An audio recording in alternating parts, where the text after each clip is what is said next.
if we don't. All right. Okay. Good morning, everyone. So sorry about all the technical issues that we are having this morning, especially Lawrence County. Dave is going to record this so that in case people aren't able to join this afternoon, we can show this in some team meetings. Dave Beam, I've known him for probably 15 years or so. I went to see him at the Chamber of Commerce in Soda County. He was giving sessions there and it was on customer service. And I remember he drew like a margarita glass that looked really, really good. And then he drew one with bugs in it. So he used that as an example of customer service. So Dave has done some other presentations for us here. And so I've invited him back to kind of end up our customer service training, cap it all off with this training. So take it away, Dave. Thank you. Well, thank you, and I appreciate everybody's patience. But you are here. We've got a few more drifting in, which is great. And Cynthia and I had a conversation about customer service, and the thought that she brought was this. I wonder if we treated each other differently within our organization, if it would, that is really what would shift our customer service. It's like when people walk into a room and they get a feeling and they get a sense of what kind of place this is. And it just shows up in little things, little niceties, little ways of being respectful and polite. And when you're treating one another well, you're going to obviously treat customers well as well. So she said maybe we need to focus on how each person and each team member can look at themselves and work on their own ownership of their attitude and their actions. And so I've worked really hard on this presentation to get it very simple. And I like simplicity. I don't like things that get wordy and complex. So I think you all will really enjoy the straightforwardness of this, the simplicity of this. What will be super challenging is the action piece, of course, always the doing. It's something that is simple to do, but it's not easy to do because we're working on ourselves and changing on who we're being and how we're acting. And I'm going to get down to specifics because I think that's where the rubber meets the road. If we don't get to a place that we're actually doing something different, then really we've just had a nice chat this morning. So I don't want this just to be a nice chat. I want it to be a transformational experience.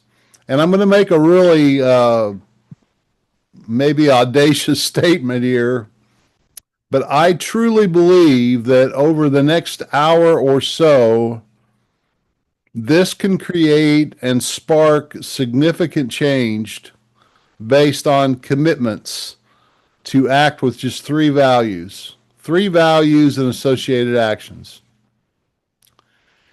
I think this can be a change in your life that's significant if you take this truly to heart. What you need to bring this morning is yourself and your ears and your attention the best that you can. And at some point, you will need one piece of blank paper and something to write with. And it will not be a lot to write, but it will be helpful if you can write down. You're also, of course, obviously free to take notes. But I would prefer for the first part here that you would just really focus in on the slides and on the concepts. And then when we get to the participation part where I want you to write something down, I'll let you know about that. So with that, building a customer service culture that begins with you. I want you to pretend that you're in a room sitting with me, and this whole thing that we're doing with all these folks is really just about you. If you take it that way, you'll get the most out of this. So, who am I? I'm going to do this very quickly. Some of you may have never heard of me before. So, I live in Southern Ohio. I was raised here. I'm I'm a fellow Southern Ohio person. I'm one of you. I am you all. Second, I've been married for 41 years to Connie, and I bring that up because she's the reason for my success. She takes care of me just so well. I have three sons and six grandchildren. I proclaim myself to be the granddaddy of all granddaddies. I'm the owner of my own business, which is what I'm doing today. Been doing this for 22 years. I'm a business coach, a trainer, a speaker.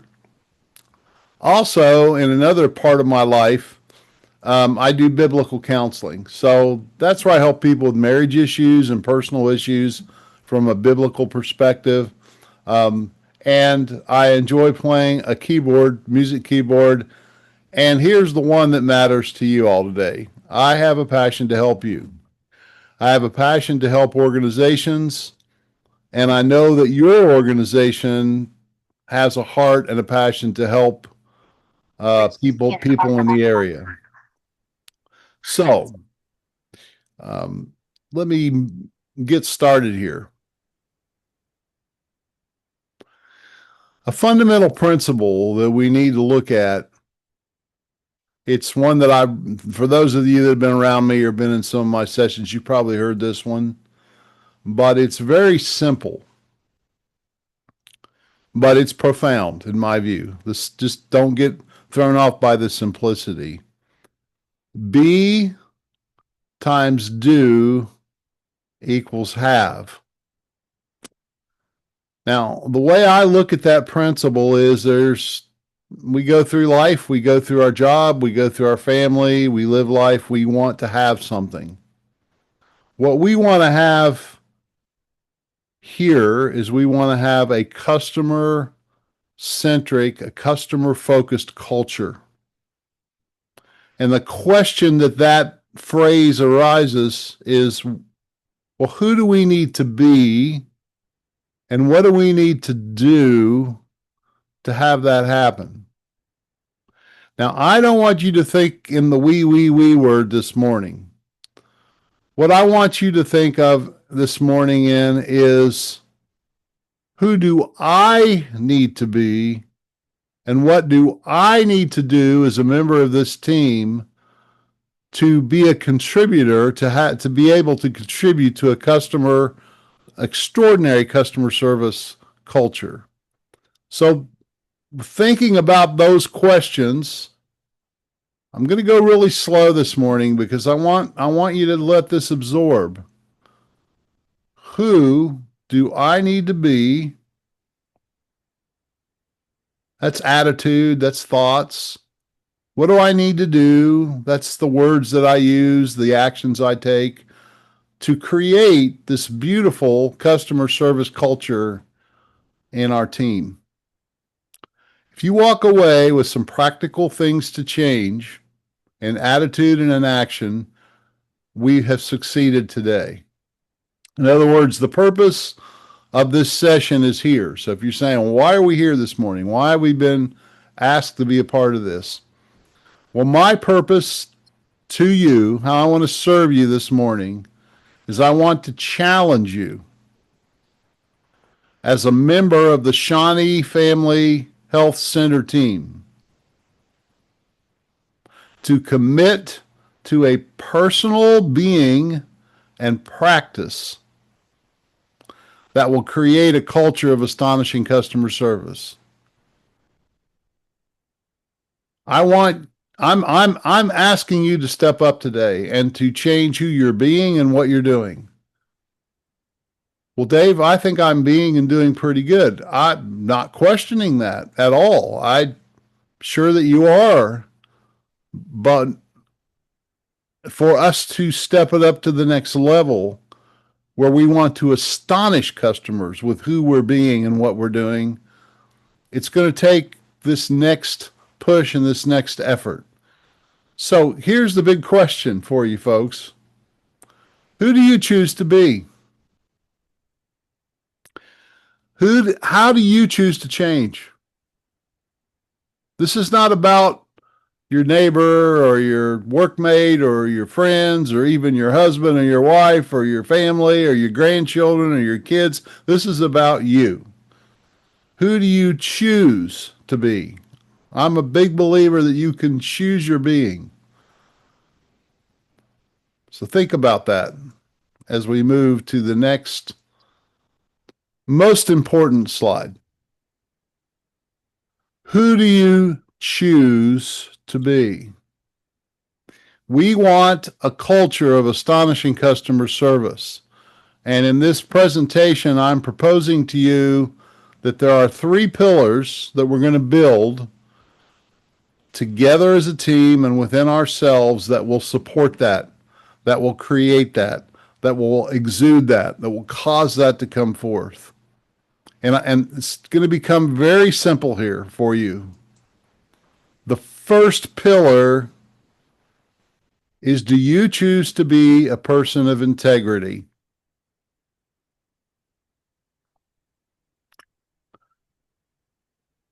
Let's talk about what that means. Um, it's being clear and honest and not vague and uncommitted. In a moment, we're going to each evaluate ourselves in each of these three pillars, but right now I just want you to understand the words and what I mean. It's a person that if they tell you something, you know it will happen. You don't have to question it. Um, there was a person this morning that said, I'm online and Dave's not here, and that's not Dave. I appreciate at least at that level I have integrity. People know that if I've committed to be somewhere, I'm going to be there. That's one way that it shows up. But if you say yes, that's all you have to say. Yes, I will do that. You can count on it. You can take it to the bank like a paycheck. You know it's going to happen. It's being committed and not just having intentions. I think about those that choose to be married and have that marriage agreement and covenant. You don't stand there in front of people, in front of the pastor or wherever you get married and say, I'm going to try to be faithful to my spouse.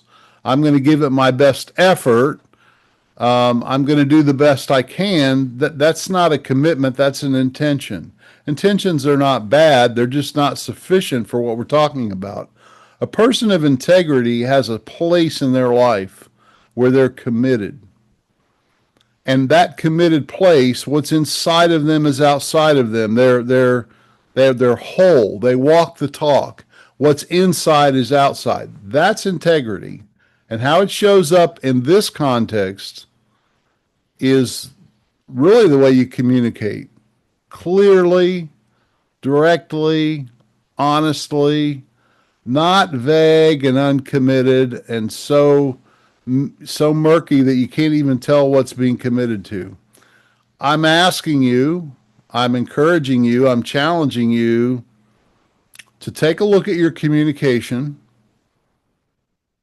and see if you're willing to be clear and direct and honest and not vague. Dare I say that you're willing to say no, not I'll try, so that when people hear your commitments, they can count on them just like they count on their paycheck. I think about that one because can you imagine a workplace where we're going to try to pay you? We're going to try to get your paycheck to you. Sometimes we will. We'll do pretty good most of the time. That is not the language of commitment. The language of commitment is you can count on it. Are you a person of integrity? Do you choose to be that kind of person? Where are you that person now? Where could you do some work on yourself? That's what we're going to be looking at in three areas. The second pillar,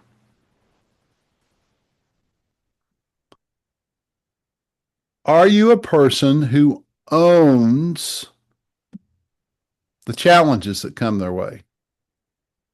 If you're alive and you're doing anything in the world today, you got challenges, you got problems. Life is a basket full of problems. It really is. As my mom used to say, life ain't a bowl of cherries. Well, I know what she meant by that. that we all face issues that are difficult and uncomfortable and sometimes very challenging and discouraging. And as a person who faces those challenges, do you own them? What do I mean by that?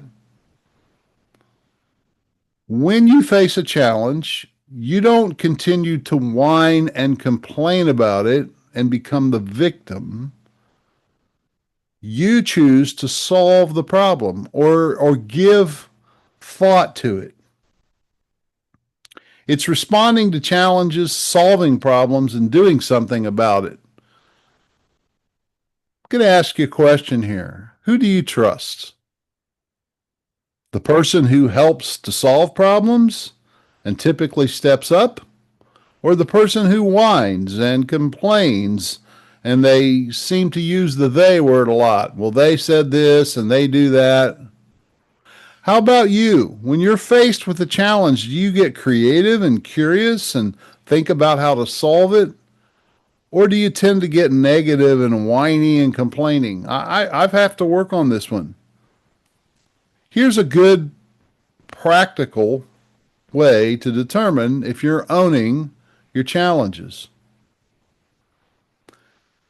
When you do complain, do you have a plan of action in mind? Do you have something you're going to do about it, or do you just whine and complain?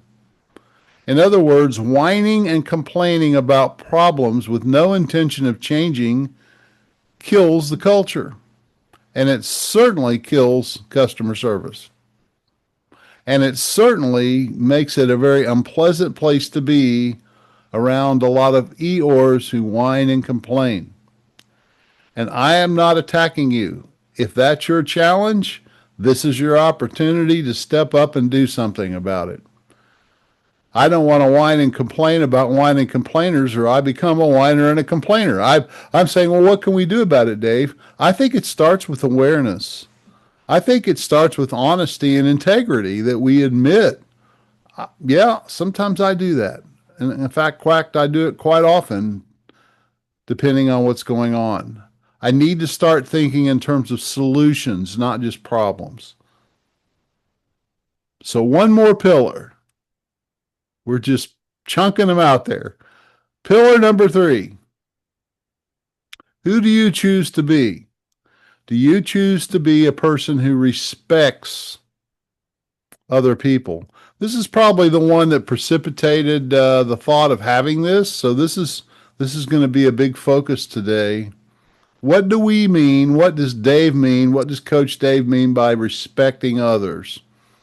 It's honoring the absent, not gossiping and chattering, but honoring the absent. Here I go with my questions. My questions to get you to think. Who do you trust? The person who honors the absent and doesn't participate in criticism and talking negatively about people who are not present? Or the person who seems to always have an issue with somebody else who's not there and wants to talk about them? It's the principle of the empty chair. This is an easy way to embrace this. Let's just say that you're in a group of people and someone in this group, you or someone else, starts to give a little bit of negativity about another person. Maybe they're not working well this week. Maybe they're being irritating this week. Maybe they're not doing their job this week. Maybe they're just loud this week. Maybe they're loud every week. I don't know. But whatever reason, somebody in that group starts to chatter and to talk negatively about that person. The question I have is, would they talk the same way if there was an empty chair in that room and we said that person that we're talking about is right here? In other words, do you talk the same when people are with you and when they're not with you about them? I'm even going to take it another step. Do you talk to people one-on-one when you have an issue with them, or do you talk to somebody else about them? I'm suggesting today, friends, that this is where our culture goes down the drain. When we start to focus and think about and talk about other people when they're not present negatively. Now, I'm all for positive gossip. If you want to talk about how good and great a person is and how wonderful they are and they're not there, I don't think there's a problem with that kind of gossip. But I'm talking about negative gossip, where we talk about people and situations negatively when the people involved are not even in the room. I've said it to our church board lately. We board members get together for various things, and would you talk like that? Would I talk like that if the pastor walked into the room? Would I have the same speech about other people if he was here? It's just a check. It's just a checkpoint. If that person themselves walked into the room when I was talking about them, how would I feel? Would I feel like I'm respecting them and I would continue to say the same things with the same tone? Or would there be a little bit of a hush that comes into the room? The benefit of the doubt, we give it to people that we respect. We're slow to speak and criticize them. Now, if you know me as a coach, I'm all about solving problems, and often problems are associated with people. And we need to have those conversations. But there's a function and a way to do that that maintains the respect of the other person. We want to attack problems and create systems for solutions, but we don't want to attack people. Do you think that might change our customer service culture if we practice that every day with ourselves? That we respect people, we don't attack people, we honor them even when they're not in the room, versus gossiping and chattering. We speak as if the person is present. I'm giving you a way to test yourself to see how you're doing with that one. Do you talk, first of all, to people when you have an issue with them or something that needs to be worked on? And when you do talk about them, do you talk as if they're present in the room? It's a good test. It's a good way to look and say, who do you choose to be in terms of your respecting other people? Now we've come to the point where the best thing for you to do, if you are able to do it, is to pull out a piece of paper, blank piece of paper, and something to write with. So I'll give you a moment here to collect that. And as you think about these three pillars, integrity, I'm clear and honest, not vague and uncommitted. I take ownership of challenges by solving problems, not whining and complaining. And I respect other people by honoring the absent versus gossiping and chattering. So as we think about those, I hope you have your paper and you're ready to write something down. This is the moment of change. This is the magic moment of this presentation this morning. Right now, what we're about to do is what will move you from where you are to where you need to be.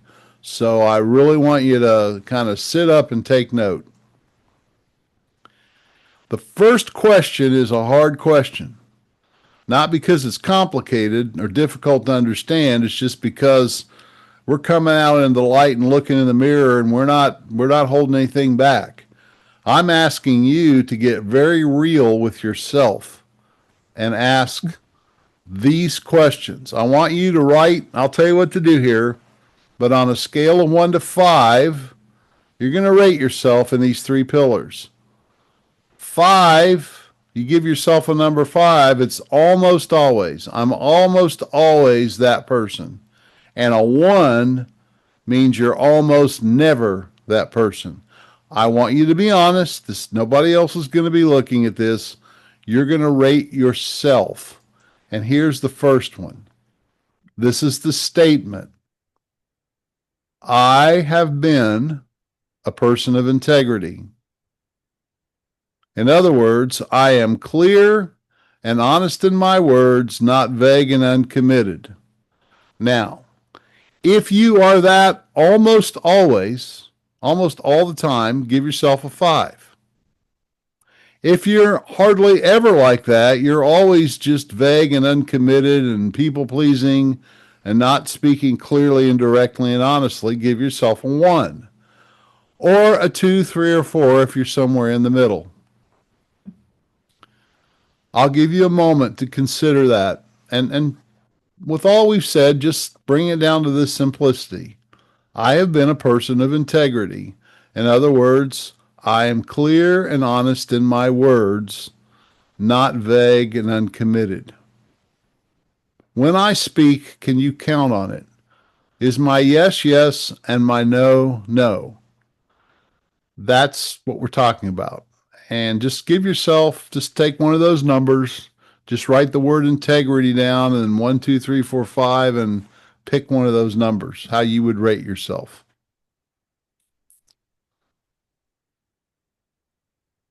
Okay, let's go on to the next pillar. I have been a person who owns challenges. In other words, I solve problems. I don't whine and complain. And I would add, if I do complain, I always come with a solution or a potential solution. I'm only complain to get clear about the problem so I can solve it. In other words, I solve problems. When I have a challenge, it's to meet it and to overcome it, not to talk and whine about it. So, if you do that almost always when you face a challenge, give yourself a 5. And if you hardly ever respond that way or react that way, put almost never, which would be a 1, or 2, 3, or 4 in between. Again, this evaluation and this test you're taking is for you. This is for you to say, I need to know who I've been, and then I'm going to choose who I want to be. So you should have integrity and 1, 2, 3, 4, 5 marked. One of those. You should have owns, challenges, and 1, 2, 3, 4, 5 marked. Let's go on to our third pillar. I have been a person who respects others. In other words, I honor the absence and I don't gossip and chatter negatively about other people. In other words, what I say about somebody is what I would say to them. There's not a duplicity there. I honor them as if that chair in the room that's empty, they were sitting in it. That's the way I talk about other people when I'm not around them, as if they were sitting in that chair. So what I'm going to ask you to do is give that a thought, how you're doing with that. I always do that, Dave. I hardly ever talk negatively about another person when they're not around. I don't go and ventilate all my opinions and ideas and frustrations with people to other people. And when I do talk about other people and problems that they have, I talk as if they were in that other chair in the room. That would be a 5. A 1 would be is I just let it roll. I let it rip. When I feel bad and think bad about somebody, I just will tell anybody that'll listen, and I don't care. You know, it's too bad they're like that. I wish they were more like me or more like the rest of us. Blah, blah, blah, blah. I mean, just disrespecting in your words other people. That would be a 1. Maybe you're somewhere in between those two extremes. That's what the 2, 3, and 4 are for. So I'm going to give you a moment here. Quit talking for a little bit and let you go back and look at those 3 and make sure you're okay with your answers. Integrity, owning challenges, and respecting others. How would you rate yourself? Who have you been?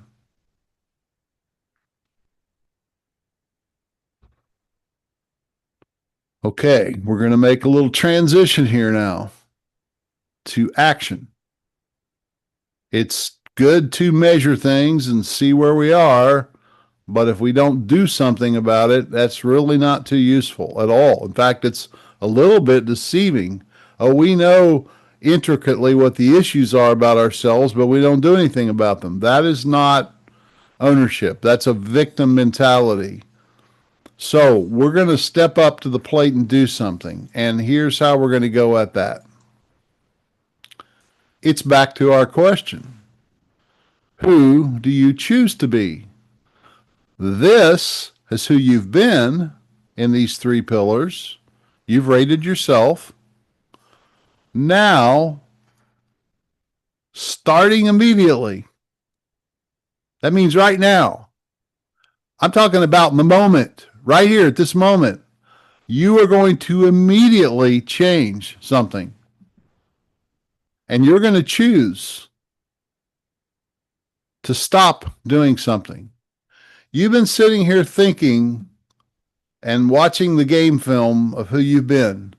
And there's some things you probably don't like if you're like most human beings. If you're like me, you're thinking of some instances or some past things that you've said and done that you don't like. And you say they're not actions of integrity or words of integrity. They're not taking ownership. They're not respecting other people. Well, I want you to choose at least one thing, and you could even choose a couple, but choose one thing out of all that, one habit, one way of acting that you want to stop immediately, and write it down. I'm going to quit this. I've got a bad habit of doing this. I'm going to quit whining and complaining and not offering any solutions. I'm going to quit talking negatively about other people and joining in the gossip train. I'm going to quit being vague and uncommitted in my speech.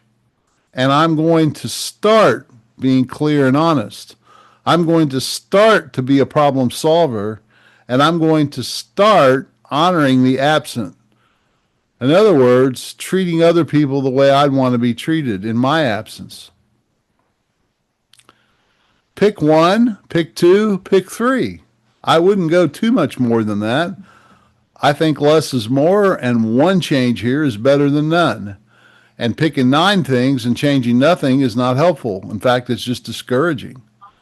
So, what I would encourage you to do here is to choose one action or 2 or 3 that Yeah, you are action willing number. to immediately Wonder stop. how long this thing's gonna last. Can you let Bob know and maybe a little bit?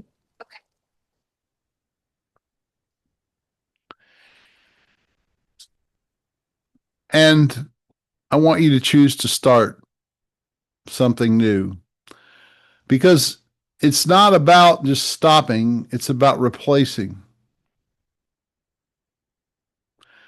Whatever you're going to stop doing, you need to replace with something that you can start. And then this last part really seals the deal. I've written down that I'm going to start doing this and I'm going to stop doing that. And I'm going to go talk to my supervisor, or I'm going to talk to somebody I work with, and I'm going to be accountable to them. I'm going to let them call me out on that. I'm going to let them, maybe it's somebody who's with you quite often. I've made a commitment. You're going to share this. You're going to get transparent. I haven't done so well here, but today, starting immediately, I'm going to do this now, and I want to be accountable to you. And maybe they would turn around and say, great, I think I want to start doing this. Would you hold me accountable to that? Would you bring that to my attention if you see me slipping? I'm going to check in with you every couple weeks and just tell you how I'm doing with that. That's actually where the change occurs. And make it simple. Don't make it complicated. Pick one action out of all this that you would choose to start, and one thing that you would choose to stop, and be accountable for it. If that gets accomplished, my friends, and in this 1 hour that we spent together or less today, then it's been a huge success in my mind, because the synergy of everybody moving in that direction and changing is just going to be wonderful. So it brings me back to where we started. Be times do equals have. Who do you choose to be? Um, Being is about attitude, identity, presence, how you choose to show up, the who.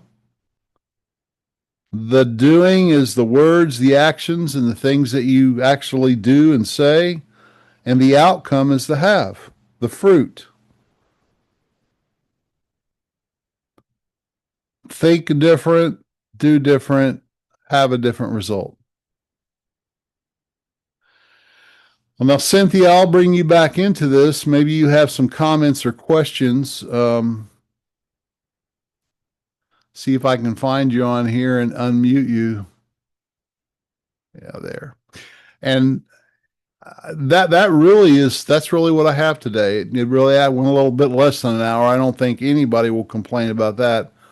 But what are your thoughts about this? I did this exercise as you were going through it, and um, I just want to make sure that people give themselves credit Mm-hmm. for what they are doing to be who they want to be. Sure. And sometimes, we do things when we're in a weak period Yep. and, we aren't who we want to be. And that doesn't really define who you are totally. But if we find ourselves having a lot of those periods, then, and not feeling good about who we are, then I think that that's kind of where we need to start. Yeah, I You think when know, it becomes habit and it becomes repeated and it becomes the habit works into starting to define me. And any of us are vulnerable to drifting into things that we would rather not be. And this is just a personal challenge, me one on one with each person on this call to say, are you ready to change something? Are you ready to reverse a direction? It's not a beat, it's not beating yourself up just gets you scratches and bruises. I don't, I mean, I think a little bit of bad feeling and discomfort is good if it moves us the right direction. And I certainly don't want people to walk out of here feeling condemned, but I want them to feel hopeful that I can change. I can take one thing that's been a bad habit or a way of being, and I can change that. And you certainly can. Once hmm we lose that hope that we can change, it's when it really gets scary. hmm yeah. And And I think it's an ongoing issue that these three pillars, I think you'll be dealing with them for the rest of your life. I don't think this is a one and done, but it has to start at a point where we take that seriously and commit immediately to a change. mm, And and we have to believe that people can make changes instead of defaulting to, well, that person will never change. So, I will never change. That's who I am. I'm just negative. Um, we have to is believe. Yeah, identity plastic is a question. right. And I believe it absolutely is because that's the business I'm in is helping people change who they're being. And Yes. I didn't say it was easy all the time, but it's possible and it's worth it. And sometimes it's easier than you think. Sometimes it's just changing a habit or a system and following that system. Like, oh, I'm going to imagine a chair in this room when I have this conversation. If that person was sitting here right now, how would I be talking? Oh, that's just a system in your Yeah. head. I tried to make this simple enough that there's nothing complicated about it. It's just a choice to commit to doing something different.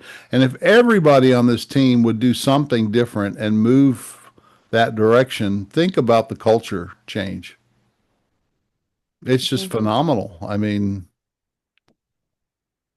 Yes, it would be. and this in no way is criticizing who everybody's being now. There's a lot of good being that's going on in this team. So I in no way wanted to put a cloud over who we're being. It's not like we're all broken and messed up all the time. This is a move to excellence of being astonishing in our customer service. And I think you said it well to me, Dave. I think it's a whole lot about who we're being with ourselves first and with our team. And